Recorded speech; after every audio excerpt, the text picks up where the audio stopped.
Oi, gente! Finalmente chegou a nossa semana CSI. Gente, eu tava tão ansiosa pra ter esse contato aqui com vocês. Vocês que já me acompanham no Instagram sabem que eu não faço muita live. Então, a partir de agora, esse novo projeto vai me aproximar mais de vocês. E nada melhor do que iniciar com a comemoração dos 100 mil seguidores. Sei que tem muita gente nova por aqui, muita gente que começou a me seguir de forma recente. Então, deixa eu me apresentar primeiro, tá? Muito prazer, eu sou Amanda Mello. Lá no Instagram sou mais conhecida como Amanda CSI. O CSI vem mesmo daquela série dos Estados Unidos, Crime Scene Investigation, né? Que traz a investigação criminal direto no local de crime. Então, eu faço isso aqui no Brasil. Eu sou perita oficial criminal pelo estado da Paraíba. Eu represento o estado nas investigações que envolvam algum crime, que o direito penal abarque, que o Código de Processo Penal trate, né? Além disso, eu também sou professora universitária e aí eu consigo juntar a perícia criminal também nesse ambiente.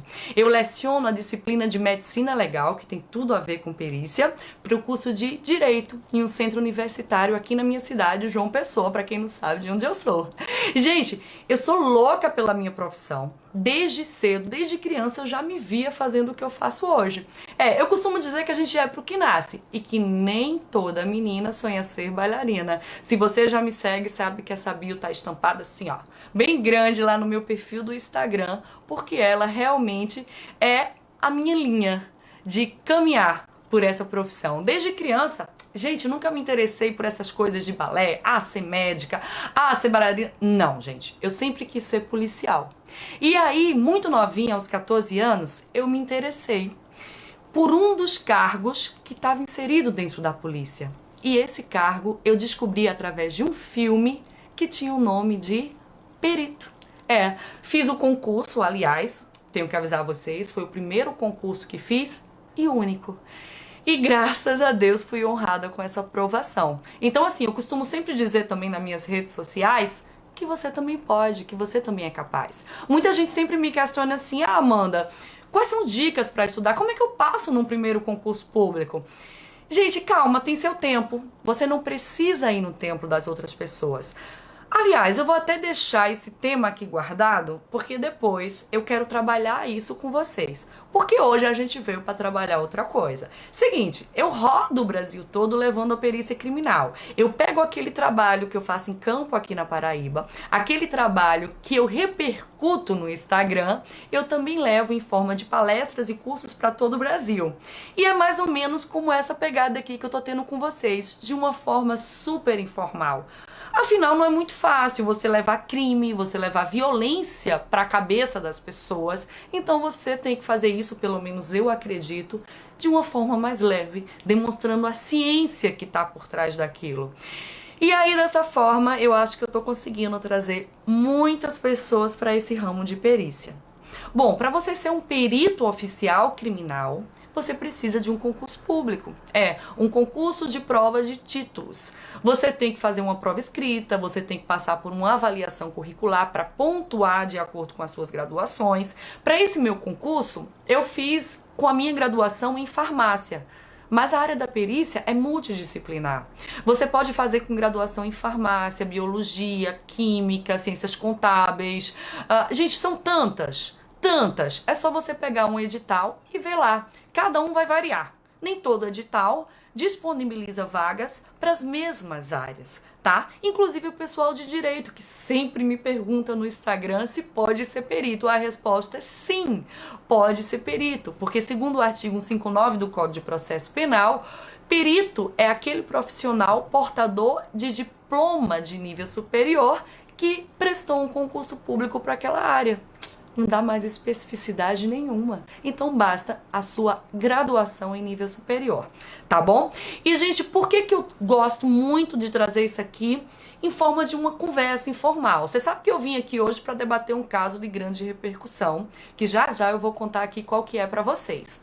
Mas eu quero deixar claro para vocês que é nessa conversa que você pode, inclusive, se preparar para concurso. Porque eu trago conceitos de uma forma descomplicada que vai fazer você entender aquela matériazinha que vai ser cobrada, vamos falar devagar, em qualquer cargo das carreiras policiais. Você que quer fazer concurso para as carreiras policiais ou até para o Ministério Público, exigiu disciplinas de criminalística, de medicina legal, de direito processual penal. Gente, você pode tirar muitas dessas informações daqui. Inclusive com meus alunos, eu sempre trabalho falando isso, ó, presta atenção que isso cai muito em concurso. Então, você já tá aí sabendo que em alguns momentos dessa nossa conversa eu vou dizer, ó, você que é concurseiro, preste atenção porque isso aqui cai muito em concurso público. E eu faço isso de uma forma totalmente descomplicada, como eu vou trazer hoje pra vocês. Vocês sabem que sim, eu comecei falando do CSI, né? O mundo conheceu muito a perícia criminal através dessa série, que teve grande sucesso em todo o mundo, né? Uma série de diversas temporadas, acho que só pede pra Grey's Anatomy, que é uma coisa que parece que não tem fim ali, né? Eu nunca vi, você passa de relacionamentos em relacionamentos, aquelas temporadas, elas não têm fim, é uma coisa séria. Tal qual o CSI. O mundo conheceu o CSI através disso e é muito bacana. Mas o Brasil conheceu a profissão de perícia criminal de forma ainda mais aprofundada em um evento que aconteceu neste país, mais especificamente na cidade de São Paulo, no ano de 2008. Exatamente o ano que eu prestei meu concurso público. Mas para vocês fazerem conta, vamos pular essa parte e vamos fixar aqui. Sabe o que é que aconteceu no ano de 2008 que fez a população brasileira, ó, dar um foco para a perícia criminal e entender desse trabalho? Um caso chamado Caso Nardoni. Esse é o tema da nossa aula de hoje. A gente vai debater como foi a atuação da perícia criminal nesse caso. E que digo a você, foi elucidado através das provas técnicas produzidas pela perícia oficial. Ó, já te falei uma palavrinha que é importante para você entender dessa área e para você que é concurseiro ou que é estudante aí desse meio. Gente, seguinte, prova técnica é uma prova que é material. É uma prova que usa conhecimentos específicos que podem ser da biologia, da química, da física. É uma prova que é muito contundente, que tem características de imparcialidade e de rigor científico. O Código de Processo Penal traz outros meios de prova, como a prova documental, a prova testemunhal e a que tanto interessa a gente, a prova material, que é a prova técnica, que é a prova pericial, que é a prova técnico-científica, totalmente imparcial. O perito que fala, produzindo essa prova, a gente costuma dizer que o perito fala através do seu laudo, que é o compilado que traz todas as informações acerca do que o perito concluiu para aquele caso, inclusive está no Código de Processo Penal, artigozinho que cai em concurso público, artigo 160. Os peritos redigirão no laudo todas as conclusões a que chegarem acerca daquele exame que realizaram. Mas calma, Amanda, você tá me dando muita informação aí. Vamos debater primeiro o caso para a gente conseguir entender? Simbora. Gente, pode ser que você seja muito novinho aqui acompanhando e que em 2008 você fosse só uma criancinha assim, que não se ligou muito nesse caso, né? Então eu vou fazer um resumão desse caso para vocês. Seguinte, caso Nardoni foi o caso que envolveu como vítima uma garotinha que na época tinha 5 anos, de nome Isabela.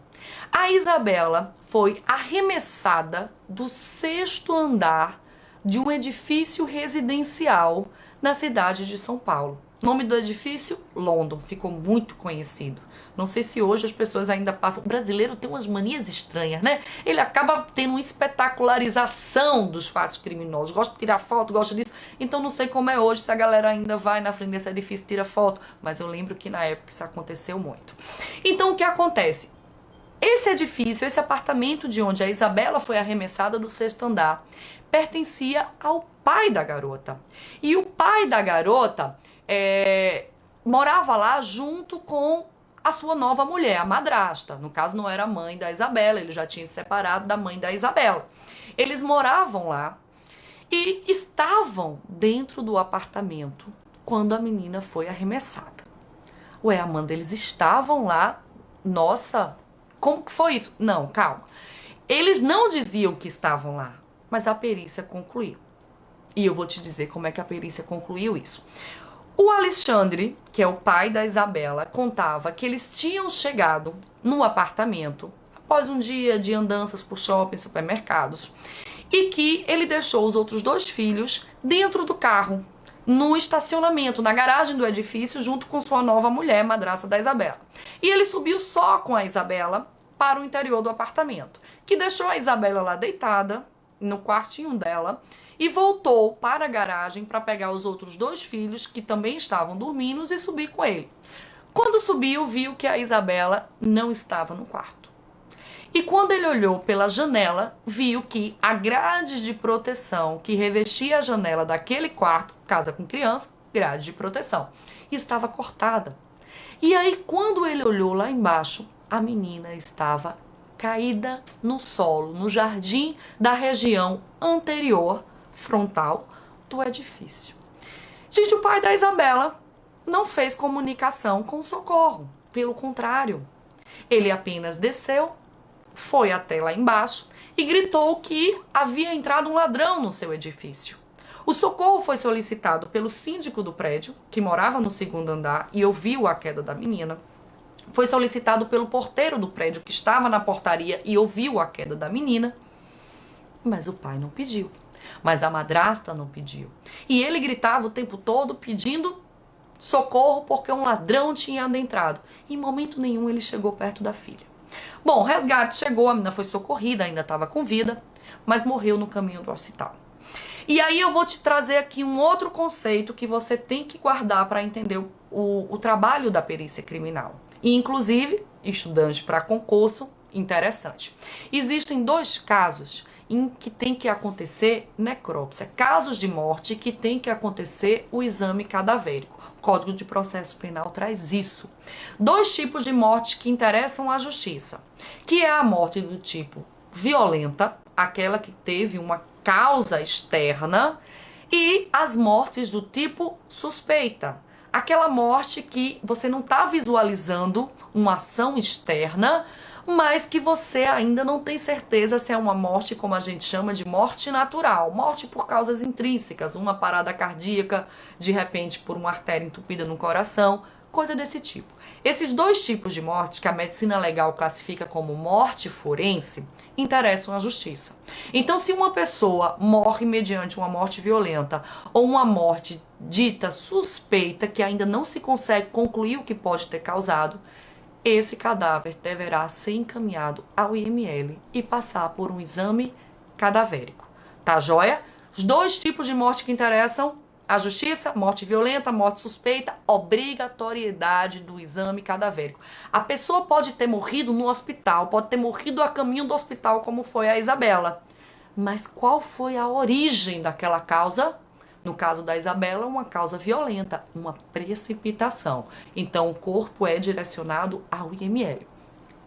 Chegando no IML, o exame necroscópico foi realizado, um exame super minucioso, que examina tanto o cadáver em sua área externa quanto em sua área interna, feito por um perito médico legal, é o que tem a competência trazida pela lei para fazer isso. Examina todo o cadáver, se for necessário, pede exames complementares.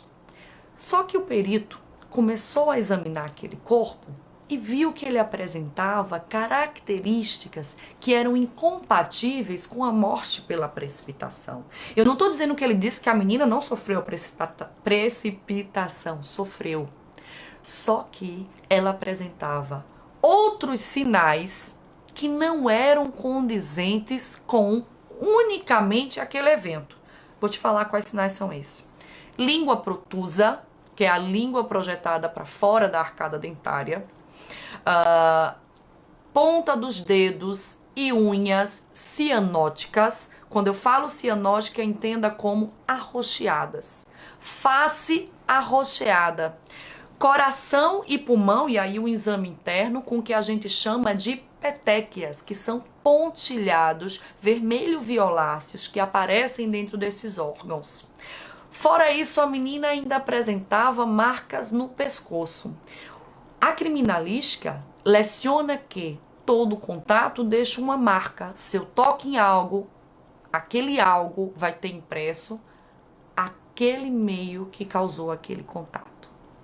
Gente, tudo isso que eu relatei para vocês, dos achados no corpo da menina Isabela, são compatíveis com uma modalidade de morte trazida pela medicina legal, chamada de asfixia mecânica.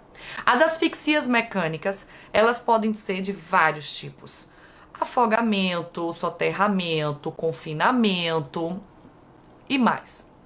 Esganadura, enforcamento e estrangulamento. Todas essas três, elas apresentam sinais externos como esses que eu relatei. O que vai diferenciar são observações específicas. E o que diferenciou qual era o tipo da modalidade foram as marcas do pescoço da menina, que eram compatíveis com marcas de dedos.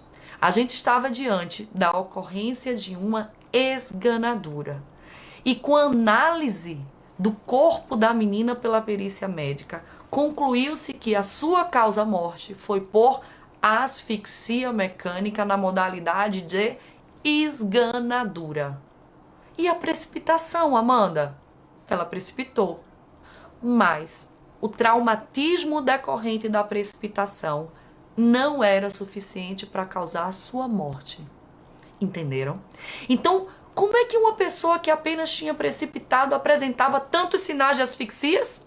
A única resposta seria porque a menina foi asfixiada. E foi asfixiada em que momento?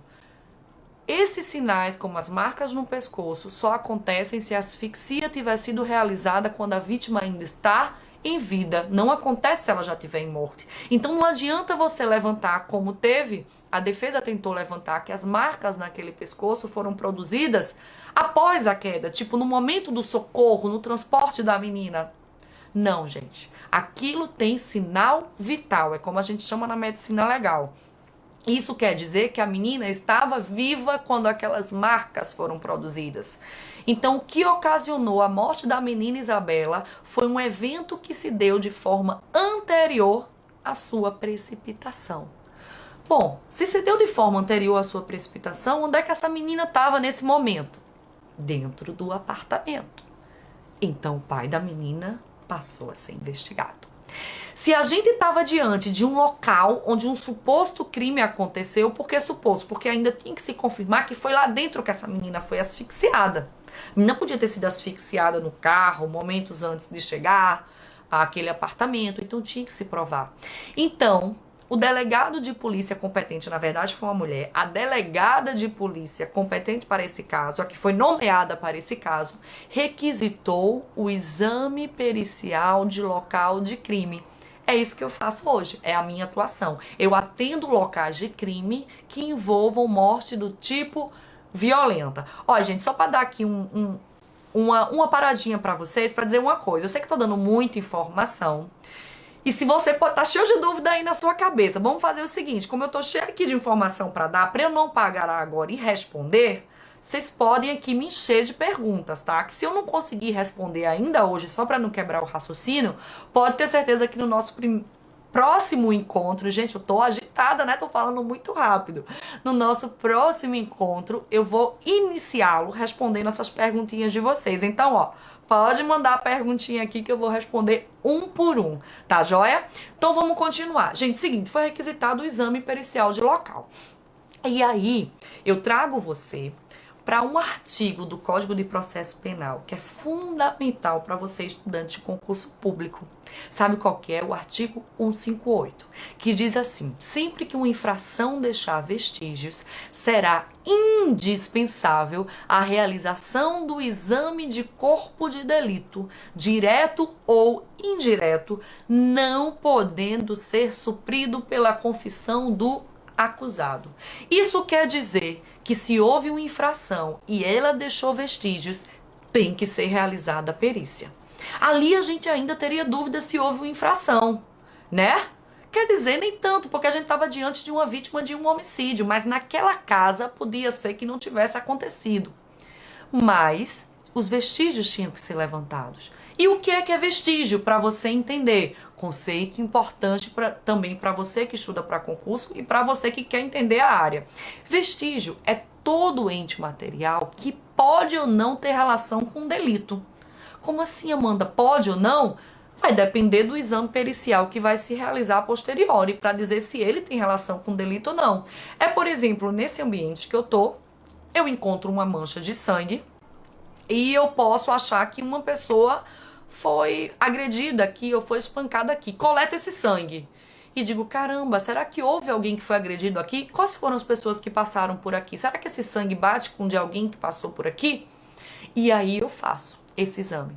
E aí eu constato que aquele sangue não é humano, que é o que é o sangue da minha cachorrinha Aurora, entendeu? Então assim, gente, aquilo lá que era um vestígio poderia estar relacionado à prática de uma infração criminosa. Na verdade, eu concluí através do exame pericial que não tinha relação nenhuma, que se tratava de um animal. Não estou falando de crime ambiental, gente. Vamos dizer assim, a Aurora machucou a patinha, sangrou aqui. Pronto. Uma coisa desse tipo. Então, assim, aquilo não tem relação com fato criminoso nenhum. Então, era um vestígio? Era, mas que deixou de me interessar. E aí onde eu chamo a atenção para você, para os tipos de vestígio que existem. A gente tem vestígios do tipo ilusório, vestígio do tipo verdadeiro e vestígio do tipo forjado. Vestígio ilusório é aquele que você conclui que não tem relação com delito. Seria o caso desse exemplo que eu te dei. Um vestígio verdadeiro é o que você conclui que realmente tem relação com delito. Não, esse sangue é humano e é de uma pessoa que pode estar desaparecida, que passou aqui por esse ambiente. Ah, mas esse vestígio também pode ser forjado, que é aquele vestígio que é plantado em um determinado local, né? São muitas informações? Eu sei que são, mas olha, depois eu trago para vocês aulas, encontros específicos para abordar exame de corpo de delito, para abordar vestígios, para abordar indícios, evidências, que são conceitos que você tem que entender também, que é muito cobrado em concurso público e na área da perícia, e que aqui eu vou deixar em aberto para poder voltar a ter outro encontro com vocês, tá joia? Então, infração deixou vestígios, tem que acontecer o exame pericial. Foi por isso que a perícia de local de crime foi chamada para ir ao apartamento do casal Nadoni.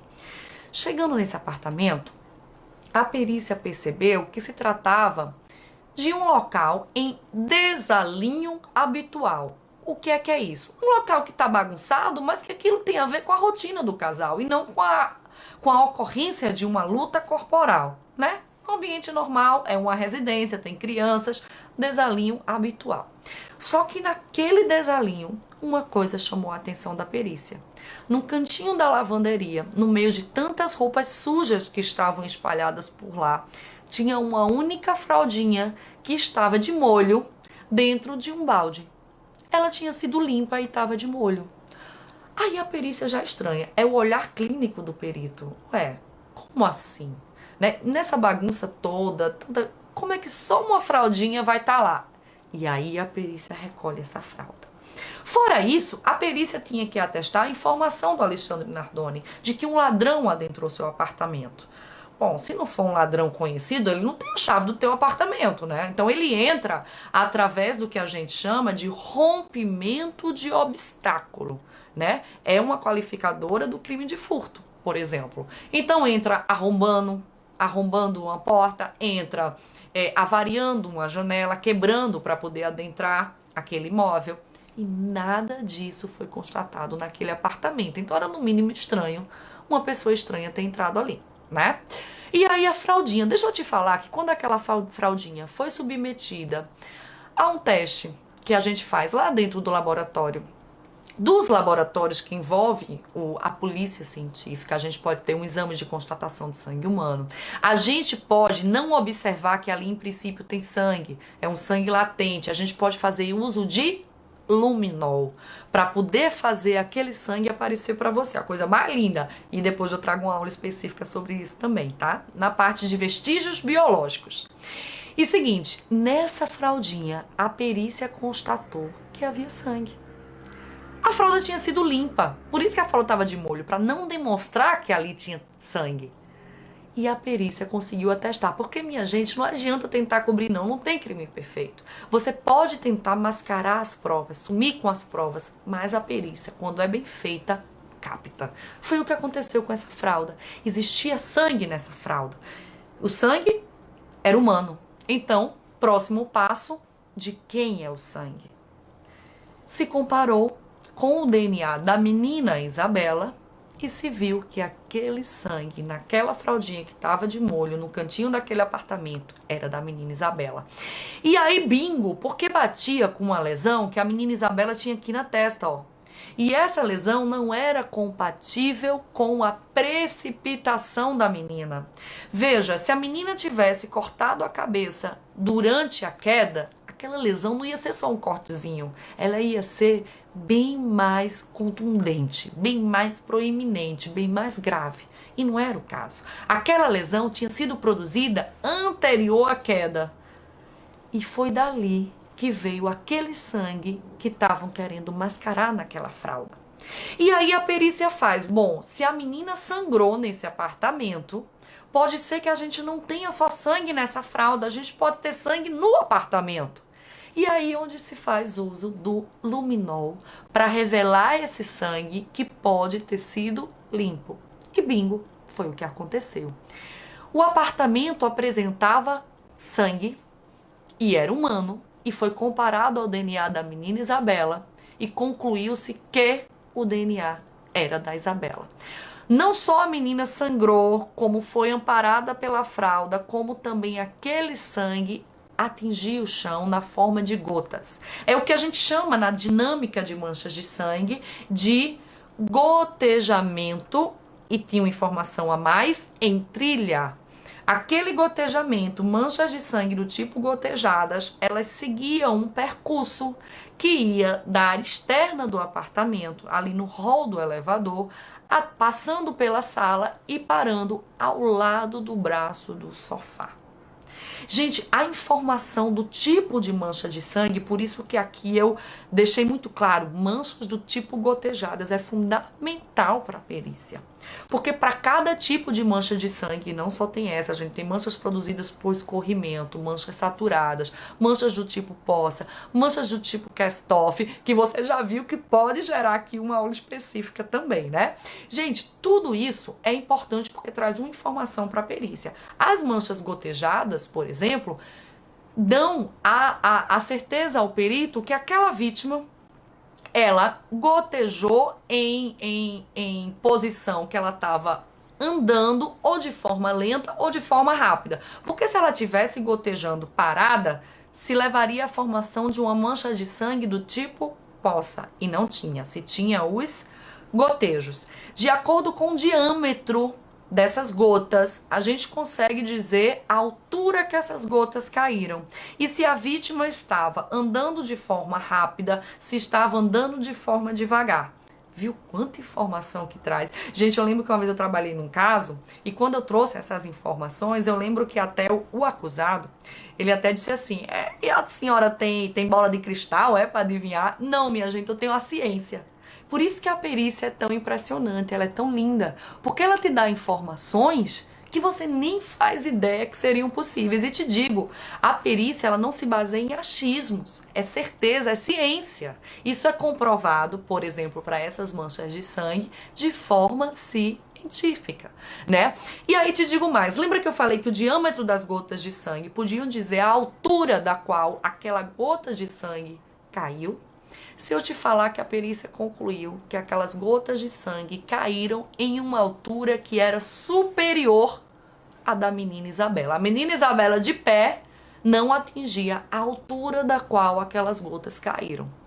E aí, a perícia, fazendo outros testes, outras medições, concluiu que a menina, ao gotejar aquele sangue, estava sendo carregada nos braços do Alexandre. E ele não tinha dado essa informação para a polícia, que a menina adentrou o apartamento sangrando e que ele a carregava nos braços. Ué, por que a menina estava sangrando? E digo mais, a menina, ao adentrar o apartamento sendo carregada pelo pai, ela foi arremessada no chão, ao lado do braço do sofá. Por que a perícia concluiu que ela foi arremessada? Porque ela tinha uma fratura no quadril e no pulso. E essa fratura não era explicada pela queda, porque senão seria uma fratura muito mais grave, seria um traumatismo muito mais grave. E como é que a perícia sabe que além de ser arremessada, foi exatamente ao lado do braço do sofá? Porque lá tinha a formação da mancha de sangue do tipo poça. Para ela se formar, o gotejamento de sangue tem que ficar caindo de forma repetida numa única posição. Então a menina estava parada. Viram como eu já concluí uma dinâmica aqui, analisando os vestígios da cena, o sangue, a dinâmica das manchas de sangue, a fratura existente no corpo da menina, a altura da menina. Então, e tem mais, viu? Vou lhe dizer. O Alexandre, além disso, ele ainda deixou na cama que ficava rente à janela de onde a menina foi arremessada, uma marca do calçado que ele usava no dia. A perícia comparou o solado da marca que estava sobre a cama, o lençol da cama, rente à janela, com o solado do sapato que ele fazia uso no dia, uma sandália, acho que era uma sandália, que ele fazia uso no dia, e bateu perfeitamente. Porque, minha gente, até então a perícia tinha dito, o Alexandre entrou carregando a menina Isabela nos braços e essa menina estava sangrando. A arremessou contra o chão, ao lado do braço do sofá, e lá a menina permaneceu. Mas aí precisava dizer quem arremessou a menina, né? E aí se tinha aquela marca daquele solado. Então, ele pisou naquela cama. Por que ele pisaria naquela cama? Por que ele subiria na cama? E aí a polícia o interrogou, a delegada o interrogou. E ele deu a explicação de que pisou ali na cama quando adentrou o quarto e viu que a menina não estava. E aí ele subiu na cama para olhar pela janela. Ora, pela posição da cama, ele não precisava fazer isso, era só olhar pela janela. Mas ok, né? A gente também não pode levantar achismo, dizer, não, uma coisa tem que acontecer dessa forma. Não, tá, pode ser, ele quis subir na cama, ok, ele quis. Mas existiam outros elementos que diziam que ele não subiu na cama para olhar, e eu vou te dizer qual foi. A camisa que o Alexandre usava era uma t-shirt, aquelas camisas manga curta de algodão, branca. Essa camisa, através de exames periciais, foi constatado que ela apresentava marcas impressas nela. Marcas que eram compatíveis com o desenho da grade de proteção, da tela de proteção. E aí o Alexandre foi questionado sobre isso. Lembra, todo contato deixa uma marca. Se eu pressiono meu corpo contra uma tela de proteção, como é o caso, aquilo vai ficar marcado na minha roupa. Você pode não enxergar, mas a perícia usa técnicas para tornar aquele vestígio que era até então latente, não visível a olho nu, perceptível a olho nu, né? São as técnicas dos CSIs. E assim, não precisa estar no CSI Miami para fazer isso não, minha gente. A gente faz tudo isso aqui também, tá joia? Então assim, o Alexandre foi questionado. E aí o Alexandre disse, sim, eu tenho essas marcas porque eu subi na cama e eu projetei meu corpo contra a grade de proteção para enxergar lá embaixo. Aí a perícia disse, pois vamos comprovar isso? Vamos testar? Lembra que eu te falei que a perícia é ciência? Então, a perícia tem que confirmar se aquilo é possível. E aí a perícia pegou uma camisa, tal qual a do Alexandre, pegou a amostra daquela tela de proteção e reproduziu o teste em laboratório. E aí pegou uma pessoa com o mesmo peso do Nardoni, um homem também, e comprimiu o corpo contra a tela, da forma que o Alexandre falava. Gente, as marcas não se formavam iguais. As marcas se formaram iguais à da camisa quando o perito que fez o teste colocou suas mãos por dentro da fenda que foi feita na grade de proteção. Ou seja, não bastava o Alexandre ter olhado assim. Ele teria que ter colocado seus braços por dentro da fenda para olhar lá, para fazer as marcas. E não só isso. Porque vamos dizer, eu quis olhar e quis enfiar minhas mãos para olhar. Ia ser estranho, né? Mas ok. Mas só assim ainda não era possível. As marcas só se formavam com a mesma impressão, com a mesma contundência de impressão, quando o perito segurava um peso compatível da menina Isabela. Tá, Amanda, mas aí ele vai lá e já logo dizer, quer ver que foi a menina? Vou segurar um peso igual a menina. Não, vai se testando pesos diferentes. E foi se testando vários pesos. E o peso que bateu perfeitamente, que deu match, que deu confronto positivo nas marcas da camisa, foi a posição em que o perito colocava suas mãos por dentro da fenda e segurava um peso compatível da menina Isabela. Gente, estava demonstrado que a menina Isabela tinha sido arremessada e pelo pai. As provas são materiais, são técnicas, são contundentes. E contra isso, é muito difícil você ir de encontro. Amanda, eu achava que era impossível. Não, porque de repente pode ter pessoas que não julguem de acordo com isso. Vou te dar um exemplo, um próprio juiz. Eu posso apresentar todo um laudo assim e o juiz dizer, ok, eu não me convenci. O artigo 182 do Código de Processo Penal, anota esse artigo, diz que o juiz não está adstrito ao laudo pericial. Ele pode aceitá-lo no todo ou em parte. Pode até recusá-lo totalmente. Agora, o juiz tem que manifestar o seu julgamento de acordo com a convicção que é motivada. Ou seja, se ele tem umas provas, prova testemunhal, prova documental, prova testemunhal, e ele prefere julgar porque é uma convicção dele que levou a certeza do que aconteceu na convicção dele por uma prova testemunhal, ele pode. Mas ele tem que embasar. É o que a gente chama no sistema processual penal brasileiro de sistema da persuasão racional.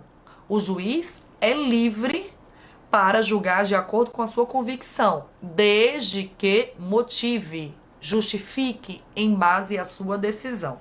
Mas nesse caso do Nardoni, o juiz aceitou as provas. Esse caso, por se tratar de um crime doloso contra a vida, não é decidido, batido um martelo, para você poder entender se não é da área de direito, por um juiz, mas por um conselho de sentença, um tribunal do júri composto por 7 jurados. E esses jurados que vão decidir, e esses jurados que tiveram julgando o caso Nardoni, aceitaram a prova pericial e formaram a sua convicção e concluíram que sim, ele tinha sido o autor da Gente, eu sempre me perco para falar essa palavra. Gente, precipitação. Tem uma outra palavrinha. Defenestrar. Defenestração, né? Eita, saiu. Então é isso. São palavrinhas técnicas que agora você não precisa fixar. Vamos só ouvindo para começar só a entrar, a gente ficar familiarizado com a coisa. Foi suficiente para convencer o júri. E aí, claro, tiveram várias outras informações e provas de cunho subjetivo.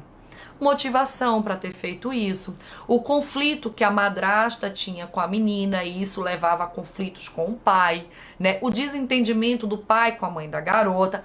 Bom, gente, isso aí são critérios de cunho subjetivo, não faz parte da perícia. A perícia é objetiva. A perícia trabalha com demonstração através da ciência, jamais com subjetivismo, com depoimentos, com apontamentos pessoais, com achismo. Não, eu acho que aconteceu assim, jamais. Se a perícia não tiver certeza, a perícia não emite a sua opinião através da conclusão num documento oficial chamado laudo pericial, que vai trazer todo o detalhamento dos exames, que vai trazer todo o histórico daquilo, a discussão do caso, a discussão do que foi observado pelo perito e, por fim, a conclusão a que esse perito chegou. Tá, gente? E esse laudo pericial é que vai trazer tudo isso e que também está previsto no Código de Processo Penal. E esses laudos, que não foi só um, tiveram vários, cada provinha dessa gerou um laudo, além da reprodução simulada dos fatos, que pode ser um novo tete-a-tete aqui para a gente ter uma nova aulinha, também levou a formação da convicção do tribunal de júri. Repito, tem uma dúvida? Vai escrevendo aqui, gente. Eu tô vendo que eu tô vendo que tá chegando pergunta pra caramba. Adoro isso, manda mais.